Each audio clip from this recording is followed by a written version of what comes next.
ಶೇಟ್ man ಸಖತ್ ಬೇಜಾರಾಗ್ತಾ ಇದೆ. ಗೆಲ್ಬೇಕಾಗಿರೋಂಥ ಮ್ಯಾಚ್ನ ಸೋತ್ಬಿಟ್ರು.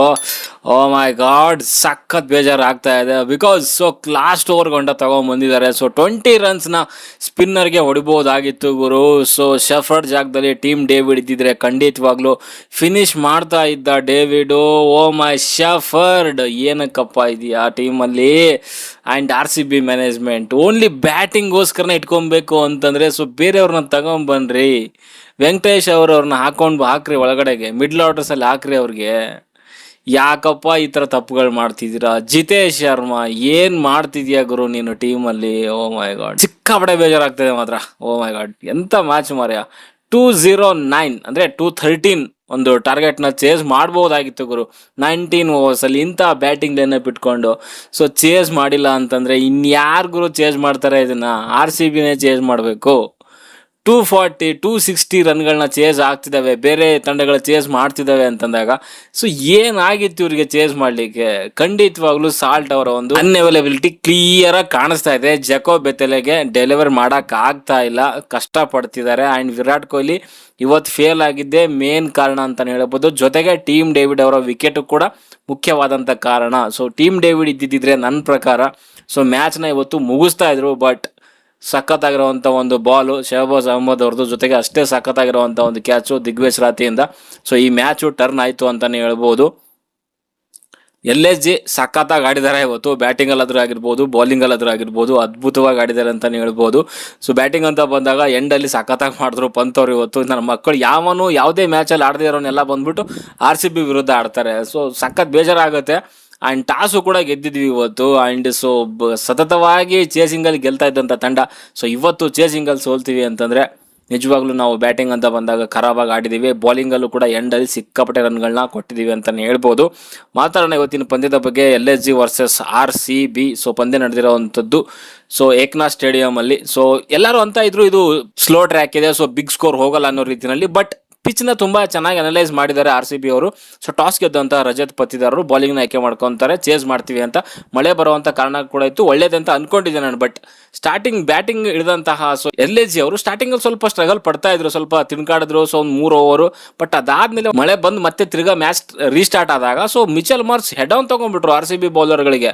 ಸಖತ್ತಾಗಿರೋವಂಥ ಒಂದು ಬ್ಯಾಟಿಂಗ್ ಮಾಡ್ತಾರೆ. ಫಸ್ಟ್ 6 ಓವರ್ಸಲ್ಲಿ 68 ರನ್ಗಳನ್ನ ಮಾಡ್ತಾರೆ. ಆಲ್ಮೋಸ್ಟ್ 70 ರನ್ ಅನ್ಕೊಳ್ಳಿ ನೀವು.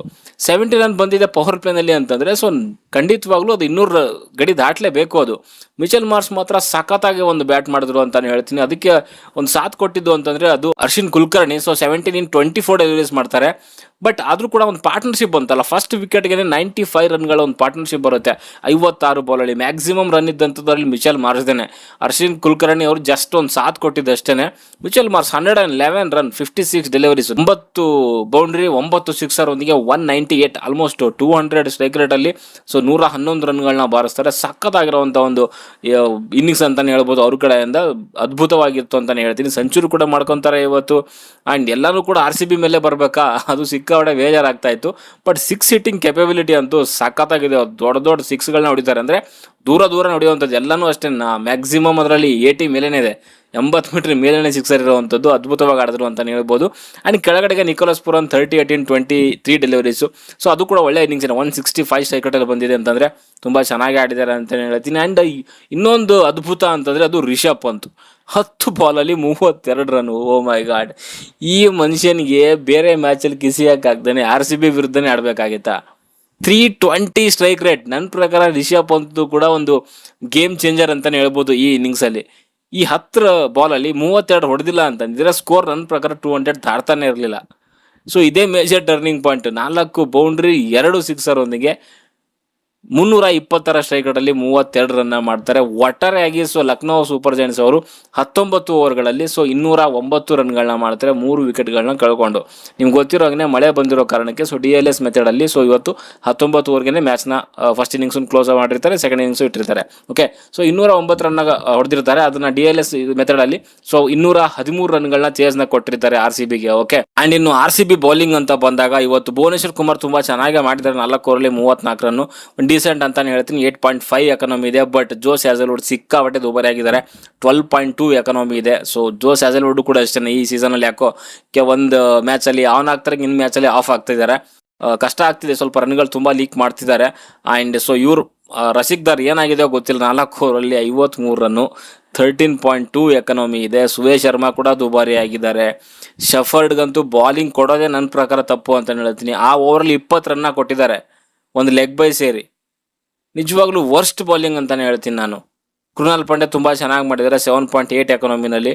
ಅದು ಬಿಟ್ಟರೆ ಹೇಸಲ್ವುಡ್, ರಸಿಕ್ದಾರು, ಸುರೇಶ್ ಶರ್ಮಾ ಆ್ಯಂಡ್ ಶೆಫರ್ಡು ಖರಾಬ್ ಆಗಿರುವಂಥ ಬಾಲಿಂಗ್ ಅಂತಾನೆ ಹೇಳ್ತೀನಿ. ಓಕೆ, 213 ರನ್ಗಳ ಒಂದು ಚೇಸ್ನ ಬೆನ್ನತ್ತದಂಥ RCBಗೆ ಖರಾಬ್ ಆಗಿರುವಂಥ ಸ್ಟಾರ್ಟು ಅಂತಾನೆ ಹೇಳ್ತೀನಿ.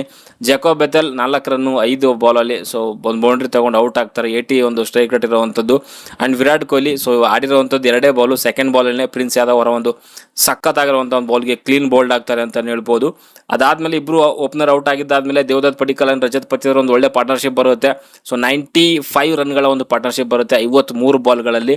ಬಟ್ ಸೊ ನನ್ನ ಪ್ರಕಾರ ದೇವದತ್ ಪಡಿಕ್ಕಲ್ ಒಂಚೂರು ಫಾಸ್ಟಾಗಿ ಆಡ್ಬೋದಾಗಿತ್ತು ಅಂತ ಅನ್ಸುತ್ತೆ. ಸ್ಟಾರ್ಟಿಂಗ್ ಸ್ವಲ್ಪ ತುಂಬ ಚೆನ್ನಾಗಿ ರನ್ ತೊಗೊಂಡ್ರು, ಬಟ್ ಯಾವಾಗ ರಜತ್ ಪತಿದಾರ್ ಹೊಡ್ಲಿಕ್ಕೆ ಸ್ಟಾರ್ಟ್ ಮಾಡ್ತಾರೆ ತುಂಬ ಚೆನ್ನಾಗಿ ಕಾಣಿಸ್ತಾ ಇತ್ತು. ಅಂದರೆ 196 ಆಲ್ಮೋಸ್ಟ್ 200 ಸ್ಟ್ರೈಕ್ ರಜತ್ ಪತಿದಾರ್ ಹೊಡಿತಾ ಇದ್ರು, ತುಂಬ ಚೆನ್ನಾಗೂ ಹೊಡೆದ್ರು. 6 ಸಿಕ್ಸರು 3 ಬೌಂಡ್ರಿ ಒಂದಿಗೆ 31 ಬಾಲಲ್ಲಿ 61 ರನ್ಗಳನ್ನ ಬಾರಿಸ್ತಾರೆ. ರಜತ್ ಪತಿದಾರ್ ಇರೋವರೆಗೂ ಕೂಡ ಸೊ ಆ ರನ್ ರೇಟ್ ಇದೆಯಲ್ಲ ತುಂಬ ಹಂಗೆ ರೈಸ್ ಆಗ್ತಾನೆ ಇತ್ತು. So current run rate, so record rate ಕಮ್ಮಿ ಆಗ್ತಾ ಇತ್ತು.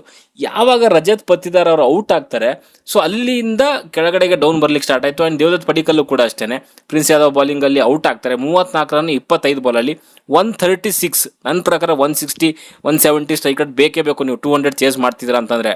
ಓಕೆ, ಸೊ ಅದು ಇಲ್ಲ ಅಂತಂದರೆ ತುಂಬ ಕಷ್ಟ ಆಗುತ್ತೆ. ನನ್ನ ಪ್ರಕಾರ ಒಂಚೂರು ಬೆಟರ್ ಆಗಿರುವಂಥ ಸ್ಟ್ರೈಕ್ ರೇಟಲ್ಲಿ ಬ್ಯಾಟ್ ಮಾಡಬೇಕಾಗಿತ್ತು ದೇವದತ್ ಪಡಿಕ್ಕಲ್ ಅಂತಲೇ ಹೇಳ್ತೀನಿ. ಓಕೆ, ಆ್ಯಂಡ್ ಅದಾದಮೇಲೆ ಸೊ ಪವರ್ ಪ್ಲೇನಲ್ಲಿ ರನ್ ಬರಲಿಲ್ಲ, ಬಂದಿರುವಂಥದ್ದು ಕೇವಲ 45 ರನ್ಗಳೇನೋ ಅಷ್ಟೇ ಬರುತ್ತೆ ಪವರ್ ಪ್ಲೇನಲ್ಲಿ.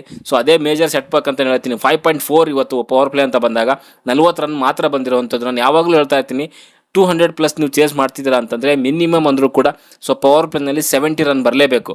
ಸೊ ಅದು ಬರಲಿಲ್ಲ. ಸೊ ದೇವದತ್ ಪಡಿಕ್ಕಲ್ ಒಳ್ಳೆ ಸ್ಟ್ರೈಕ್ ರೇಟಲ್ಲಿ ಬ್ಯಾಟ್ ಮಾಡಲಿಲ್ಲ. ಓಕೆ, 34 ಅಂದ್ರೂ ಕೂಡ ಒಂದು ಡೀಸೆಂಟ್ ಅಂತಲೇ ಹೇಳ್ತೀನಿ, ಅಷ್ಟು ಖರಾಬ್ ಅಂತಲೂ ಹೇಳಕ್ಕೆ ಹೋಗಲ್ಲ. ಬಿಕಾಸ್ ಅಲ್ಲೊಂದು ಪಾರ್ಟ್ನರ್ಶಿಪ್ ಆಗಬೇಕಾಗಿತ್ತು, ಅದನ್ನು ತೊಗೊಂಡು ಬರಬೇಕಾಗಿತ್ತು, ತೊಗೊಂಡು ಬಂದಿದ್ದಾರೆ. ಬಟ್ ಜಿತೇಶ್ ಶರ್ಮಾ ಏನು ಮಾಡ್ತಿದ್ದಾನೆ ಟೀಮಲ್ಲಿ, ನಾನು ಲಾಸ್ಟ್ ಕೆಲವು ಟೈಮಲ್ಲಿ ಹೇಳಿದ್ದೆ, ಅಂದರೆ ಇವರು ಮಿಡ್ಲ್ ಆರ್ಡರ್ಗೆ ಆಡಿಸಿ ಅಂತ, ಅದನ್ನೂ ಟ್ರೈ ಮಾಡಿದ್ರು ಕೂಡ ಬಟ್ ವರ್ಕ್ ಆಗ್ತಾಯಿಲ್ಲ. ನನ್ನ ಪ್ರಕಾರ ಅವ್ರನ್ನ ಕಿತ್ತು ಬಿಸಾಕೋದು ಬೆಟರ್ ಅಂತ ಅನಿಸುತ್ತೆ. ಬೇರೆ ಒಬ್ಬ ಕೀಪರ್ನ ತೊಗೊಂಡು ಬನ್ನಿ.